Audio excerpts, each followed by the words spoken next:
আসসালামু আলাইকুম এভরিওয়ান। আবারও আপনাদের মাঝে 3 মিনিটের একটা লং ভিডিও নিয়ে চলে আসলাম। ভিডিওটি ভালো লাগলে প্লিজ একটু শেয়ার করবেন। শেয়ারের মাধ্যমে আপনাদের মাঝে আরও 10 জন দেখতে পায়। প্লিজ একটু শেয়ার করবেন। অনেক দিন পর ছেলেকে নিয়ে একটু হাঁটতে বেরোলাম, যেটা আমাদের এলাকার মধ্যেই। আমার ছেলে ছোটাছুটি করছে এদিক সেদিক, আর এদিক দিয়ে একটা বাচ্চা সাইকেলের সমস্যা হয়েছে, বাচ্চা জায়গা চালাতে পারছে না। ওর বাবা অনেক চেষ্টা করতেছে, মানে সাইকেলটা যেন ঠিক করে দিই বাচ্চাকে চালানোর জন্য। তো আমার ছেলে দাঁড়িয়ে দাঁড়িয়ে দেখতেছে এদিক সেদিক, মানে ওরা কী করতেছে। ও তো ছোটো আর বুঝতেছে না। আর এরপরে আমি পাশে দিয়ে একটা চাচা মানে জমিনে কাজ করতেছে, তো ওনার ওই জমিনগুলাতে ওনার থেকে আমরা বরাবরই আমি জিনিসপত্র কিনি, মানে শাক সবজি ধনিয়া পাতা, মানে সব ধরনের সিম বিভিন্ন ধরনের তরকারি বিক্রি করে ওনার থেকে। তো আমি সাধারণত জমি থেকে নিয়ে আসি, আমার কাছে ভালো লাগে ক্ষেতেরগুলো খেতে। তো উনি কাজ করতেছে আর আমি একটু ভিডিও করতেছি ওনারে।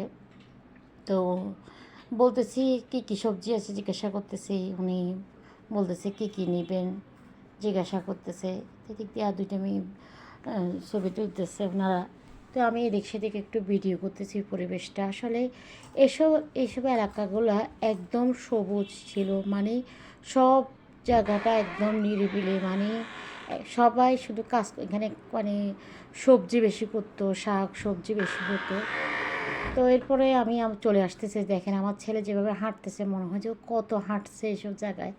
আজকে ফার্স্ট টাইম নিলাম ওই জায়গাতে, আমি এমনিতে নেওয়া হয় না ওকে। তারপর আবার একটু হাঁটলাম, নিজেও হাঁটতেছে, একটু ভিডিও করে নিলাম। আসলে অনেকে অনেক ধরনের ভাবে যে ভিডিও অন্য কেউ কেউ উড়িয়ে নেয়। তো আমার ছেলেকে নিয়ে দাও একটু আমার সাথে করে। আমার ছেলেটা আমাকে আবার খুব ভালোবাসে, অত্যন্ত ভালোবাসে, মানে ও আমাকে ছাড়া কিছুই বুঝে না। তা আমার থেকে এদিক দিয়ে ভিডিও করতেছি আমি, আবার ও যাচ্ছে আমার আগে দৌড় দিচ্ছে। দেখুন আমি কি ভয় পাইতেছি, দূরে দূরে ওর পিছে পিছে হাঁটতেছি। যদিও কোনো জায়গায় মানে ব্যথা পায়, ব্যথা পাইলে সমস্যা। তো সামনে বাচ্চারা খেলতেছে, টিকিট খেলতেছে, ও ওখানে দাঁড়াইছে কতক্ষণ। তারপর দাঁড়ায় দেখতেছে যে ওরও তো নিবে না, ছোটো মানুষ ও কী খেলবে।